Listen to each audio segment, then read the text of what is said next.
Part 1, rated PG-13, theaters November 21st. I was close on that one. It's getting better as time goes on.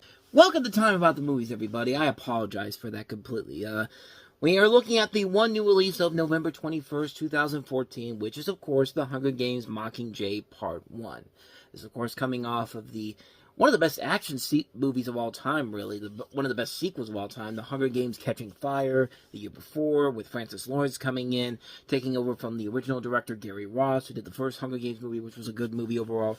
The Hunger Games films have been pretty solid all across the board. Mockingjay Part 1, however, let's talk about it. The story continues to follow Katniss Everdeen, once again played by Jennifer Lawrence. Having twice survived the Hunger Games, she finds herself in District 13 under the leadership of President Coin, played by Julianne Moore, and the advice of her trusted friends. Katniss reluctantly becomes the symbol of a mass rebellion against the Capitol and fights to save Peeta and a nation moved by her courage.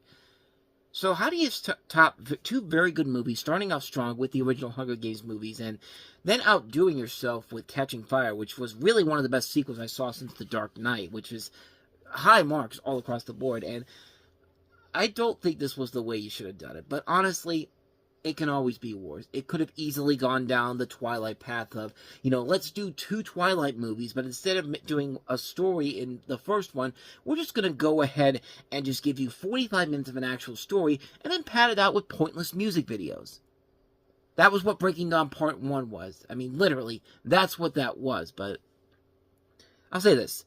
This is definitely the least enjoyable of the Hunger Games series, if not the worst one, but it doesn't really make it a bad movie. It just feels pointless. And really, that's the biggest problem with the movie. It feels pointless. This really should not be a two-part movie, and it should have been just a straightforward one-part film, because we all know the big epic stuff is going to come in the next movie the following year. And here, there really isn't a whole lot of action in this movie. There's only two scenes where there's action. The hospital scene where the hospital gets attacked, and then the scene where the dam gets blown up, and that's about it. There's literally a whole sequence where the Capitol attacks the rebellion's home, and really nothing happens. All that happens is in the background. The only real tension in the scene is whether or not Katniss' sister or her cat make it into the bunker when they're attacked, and that's it. Even the movie is really anticlimactic. You've got a scene where 6 of the rebels go into the Victor's Tower to go after the other 3 Victors who are being imprisoned, and just when you think all hell's about to break loose and the worst possible thing's about to happen, they're all out safely. It's just what? Really? It's just come on, Lionsgate. You've hooked us in with Catching Fire, one of the best sequels of recent memories, and this is how you follow it up? And I get it. A lot of people, it's the fans of the books themselves, which I have not read the books, but, you see you hear from them and they say that Mockingjay is the least popular of the books, the books in the series, but if this is the first half of the book, you can kind of see why. I mean, it doesn't help that we as a society have a problem with too much talking and not enough action in movies, and at least the general public would think that overall, which, there's been a lot of great movies where you don't need a whole lot of action or dialogue. You could just let the characters do the work for you. There's been a number of great animated movies that have done that. And really the biggest problem with the movie is that there's way too much dialogue being spattered out through this and little action. This is an over 2.5-hour movie, and really it feels like nothing is going on in this. Nothing really is happening whatsoever. And while it is good dialogue, the entire marketing campaign, some of what we just saw there, has been centered mostly on the action sequences. And like I said, there's only 2 big ones in this movie, and that one I just showed you showed off one of the big ones. And it's just most people who don't give movies their full respect usually can't stand movies with more dialogue than action, so why would people think that this was a good idea? My main complaint with the movie is that we spend way too much time on the dialogue and not enough action, and because of this, it definitely just shows that it should have just been one movie. They only did this because of what Harry Potter did a few years ago, and again, that's why Twilight went to 2 movies, because of what Harry Potter did. Harry Potter had so much in that final book, The Deathly Hallows, that of course it had to be split up into 2 movies. Of course it had to be split up into those films. Granted, the first film wasn't that great, but it made up most of it for the second film. All that said, though, I did enjoy the movie. I think the dialogue, as much as I hate it, and there was so much of it, is really solid stuff. I like the political, satirical elements they add to this, and that's to be expected from a guy like Danny Strong, whose other works have included the HBO movies Recount and Game Change, and more recently, Lee Daniels' The Butler. The acting is still really good. Jennifer Lawrence really is the one thing that does hold this together. I still think of her as Katniss as one of the best female characters of recent film history. I mean, she has to give a more emotional performance this time around, and she does knock it out of the park. She's a hell of a good singer, too.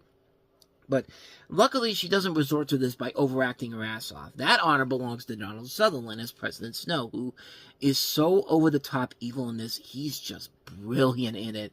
Like, he chews up so much scenery as an evil villain that every time he's on screen, he's just incredible to watch. He's the equivalent to Scorpio from The Simpsons. I mean, you know that he's a bad guy, but he's just so loving the hell out of it. Albert Brooks is just chewing the fuck out of it, and you just go along with the ride with it. I mean, it's great to watch. I mean, it's not the greatest performance overall, but, you know, it's a fun, over-the-top, villainous performance that you have to give it its proper credit.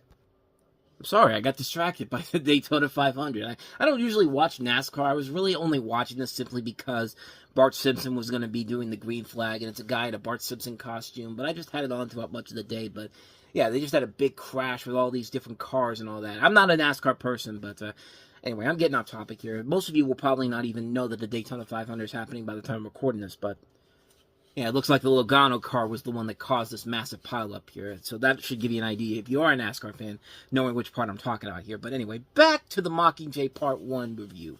The rest of the cast overall is really good. Elizabeth Banks, Woody Harrelson, Philip Seymour Hoffman, one of his last performances. Of course, he died earlier in the year. Liam Hemsworth, Jeffrey Wright, Josh Hutcherson, they're all back. They bring in people like the aforementioned Julianne Moore, Natalie Dormer from Game of Thrones, Michelle Forbes. Nobody's really given a bad performance in here. They're all pretty solid all across the board.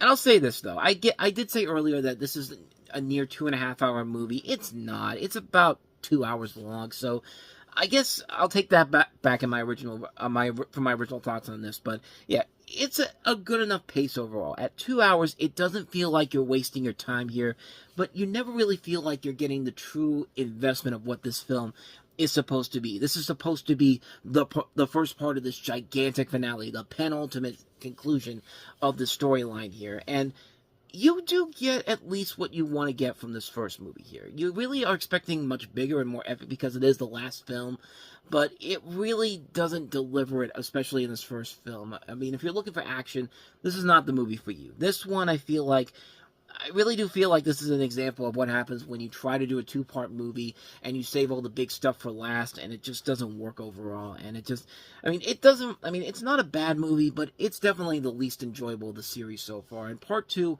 will fix a lot of the problems that this film had and just basically tell you that, yeah, this thing should have been just one film in general. I mean, it shouldn't be split up into two films unless you really have something big planned for both movies. I mean, like, when Avengers Endgame and Avengers Infinity War were split into two movies, everyone was wondering how that was going to work out. And you know what? They made enough there to make a big event in both movies. There was a lot of action, a lot of dialogue. That's the best way to do a two-part movie overall. This one, not so much. Like I said, it's not terrible, but it's definitely the lesser of the Hunger Games movies in general. Probably my least favorite of the series overall. So there you go. That's my thoughts on Mockingjay Part 1, and that's going to wrap up this episode. So next time on Time About the Movies, we take a look at the last weekend of November, Thanksgiving weekend, and not a bad slate of films overall. We have the spin-off of the Madagascar franchise, DreamWorks' Penguins of Madagascar, although once we get to March, you'll start to realize that the much better movies coming out now to get destroyed by, Hunger Games, Big Hero 6, Interstellar. Meanwhile, the lesser movie is getting a much bigger push with a lesser film, but we'll touch on that when we get to March's DreamWorks animated film. But Penguins of Madagascar we'll take a look at. We have another sequel nobody was asking for because the first film was such a big success. Here we go again, Horrible Bosses 2, and it's literally the definition of the Here We Go Again sequel. We have Benedict Cumberbatch and Keira Knightley starring in The Imitation Game, which a really good movie that was an Oscar bait film that actually does work. It works well against the standards of what you expect from an Oscar bait film, but we'll touch on that tomorrow. We'll also take a look at the horror classic The Babadook. This came out on Thanksgiving weekend in a limited release, and is that it? Yeah, that's about it. So I think we got about 4 films overall to take a look at next time around. So we'll touch on that tomorrow night. So with all that said, thank you so much for watching this. And if you want to see more videos like this, please go ahead and do me the honors of hitting that like button, that subscribe button, and that notification button. Also, don't forget to check out our playlist, and don't forget to check out the previous episode we did. Whether it's in the past, the present, or the future, I will see you at the movies. Take care.